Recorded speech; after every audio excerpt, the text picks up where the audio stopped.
ಪಂಚಾಯತಿಗಳಿಂದ ಬಂದಿರತಕ್ಕಂಥ ಎಲ್ಲ ನನ್ನ ಆತ್ಮೀಯ ಬಂಧುಗಳೇ, ಇವತ್ತು ಇಡೀ ಜಿಲ್ಲಾದ್ಯಂತ ಎಲ್ಲ ಗ್ರಾಮ ಪಂಚಾಯತಿಗಳನ್ನು ಬಂದ್ ಮಾಡಿ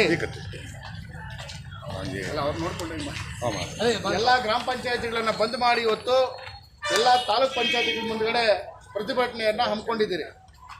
ಅದೇ ರೀತಿಯಾಗಿ PDOಗಳು ಮತ್ತು ಗ್ರಾಮ ಪಂಚಾಯತಿ ಸೆಕ್ರೆಟರಿಗಳು ಸೇರಿ ಜಿಲ್ಲಾ ಪಂಚಾಯತಿ ಹತ್ರ ಪ್ರತಿಭಟನೆಗಳನ್ನು ಹಮ್ಮಿಕೊಂಡಿದ್ದಾರೆ.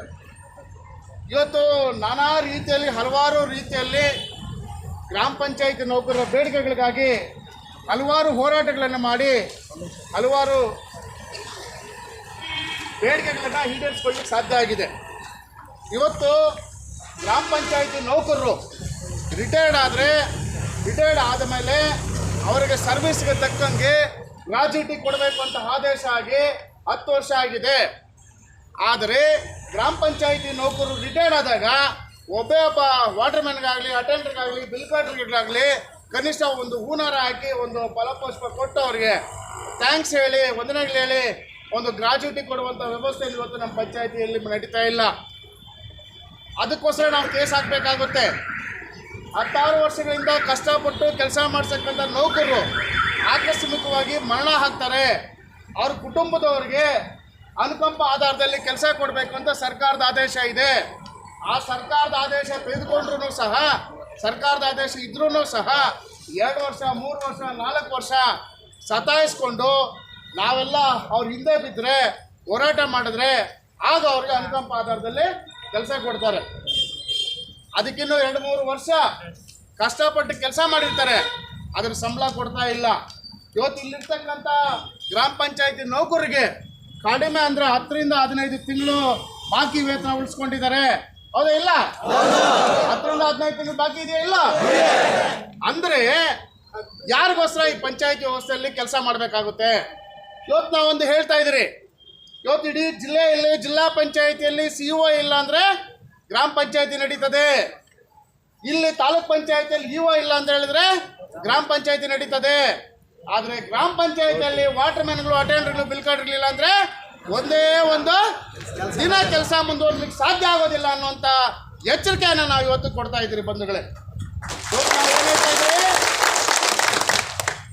ನಮಗೂ ಒಂದು ತಾಳ್ಮೆ ಇದೆ. ಮೊನ್ನೆ ಕಳೆದ ವಾರ ಗುಲ್ಬರ್ಗಾಗೆ ಹೋಗಿದ್ರೆ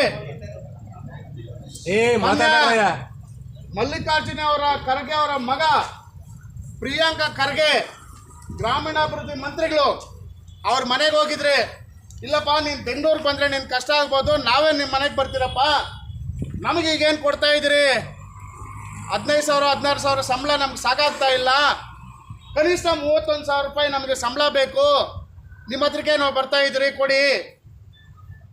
ಜೊತೆಗೆ ಇವತ್ತು ಗ್ರಾಜ್ಯುಟಿ ಕೊಡ್ತಾ ಇಲ್ಲ, ನಾವು ನಿವೃತ್ತಿ ಆಗ್ತೀರಿ, ನಿವೃತ್ತಿ ಆದಮೇಲೆ ಒಂದು ಪೈಸಾ ಕೊಡೋದಿಲ್ಲ ಗ್ರಾಜ್ಯುಟಿ ಹಣ, ಕನಿಷ್ಠ ನಮ್ಗೆ ನಿವೃತ್ತಿ ವೇತನ ಒಂದು 6,000 ರೂಪಾಯಿ ಆದರೂ ಕೊಡಿ.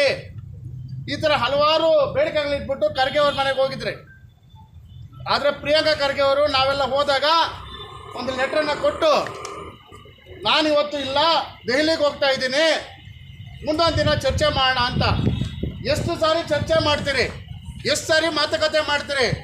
ಇವತ್ತು ಸರ್ಕಾರಕ್ಕೆ ಇಲ್ಲಿಗೆ ಈಗ ರಾಜ್ಯದಲ್ಲಿ ಇರ್ತಕ್ಕಂಥ ಸರ್ಕಾರಕ್ಕೆ ಬಿಡುವಿಲ್ಲ. ಯಾಕೆ ಅಂತ ಹೇಳಿದ್ರೆ ನೋಡಿ, ಸರ್ಕಾರ ಬಂದಾಗ್ಲಿಂದನೂ ಒಂದೇ ಒಂದು ದಿನ ಅಸೆಂಬ್ಲಿಯಲ್ಲಿ ಈ ರಾಜ್ಯದಲ್ಲಿರ್ತಕ್ಕಂಥ ಕಾರ್ಮಿಕರ ಬಗ್ಗೆ ಆಗಲಿ, ಈ ರಾಜ್ಯದಲ್ಲಿರ್ತಕ್ಕಂಥ ಕಾರ್ಮಿಕರ ಬಗ್ಗೆ ಆಗಲಿ, ಈ ರಾಜ್ಯದಲ್ಲಿರ್ತಕ್ಕಂಥ ರೈತರ ಬಗ್ಗೆ ಆಗಲಿ, ಈ ರಾಜ್ಯದಲ್ಲಿರ್ತಕ್ಕಂಥ ವಿದ್ಯಾರ್ಥಿಗಳ ಬಗ್ಗೆ ಆಗಲಿ, ಈ ರಾಜ್ಯದಲ್ಲಿರ್ತಕ್ಕಂಥ ನಿರುದ್ಯೋಗದ ಸಮಸ್ಯೆ ಯುವಜನರ ಬಗ್ಗೆ ಆಗಲಿ ಒಂದೇ ಒಂದು ದಿನ ಚರ್ಚೆ ಆಗಿಲ್ಲ.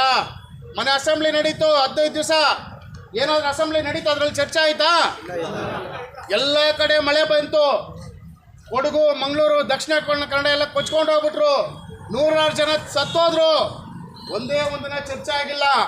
ಚರ್ಚೆ ಆಗಿದ್ದೇನು, ಅವನು ಯಾರನ್ನ ರೇಪ್ ಮಾಡಿದ್ಲು ಅವನು ಜೈಲ್ಗೆ ಹಾಕಬೇಕು, ಇವನು ಯಾವನ ಸೈಟ್ ಹೊಡ್ಕೊಂಡ ಮೂಡಾದಲ್ಲಿ ಅವನು ಜೈಲ್ಗೆ ಹಾಕಬೇಕು, ಇವನು ರಾಜೀನಾಮೆ ಕೊಡ್ತಾನ ಇಲ್ಲ ಜೈಲ್ಗೆ ಹೋಗ್ಬೇಕಾ? ಇದೇ ಕೆಲಸಕ್ಕೋಸ್ಕರ ಇವ್ರನ್ನ ಅಸೆಂಬ್ಲಿಗೆ ಆಯ್ಕೆ ಮಾಡ್ಬೇಕಾ ನೀವು ನಾವು? ಹಂಗಿದ್ರೆ ಸರ್ಕಾರ ಯಾರ ಪರವಾಗಿದೆ? ನಾವು ನೀವೆಲ್ಲ ಆಯ್ಕೆ ಮಾಡಿರ್ತಕ್ಕಂಥದ್ದು ಯಾವ ಕಾರಣಕ್ಕೋಸ್ಕರ?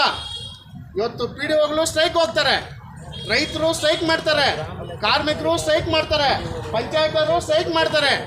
ಯಾಕೆ ನೀವು ಅಸೆಂಬ್ಲಿಯಲ್ಲಿ ಚರ್ಚೆ ಮಾಡಲ್ಲ? ಯಾಕೆ ನೌಕರರ ಬಗ್ಗೆ ನಿಮ್ಗೆ ಕಾಳಜಿ ಇಲ್ಲ? ಇವತ್ತು ಹಿಂದೆ ಇದ್ದಂಥ BJP ಸರ್ಕಾರ ಹಲವಾರು ಜನ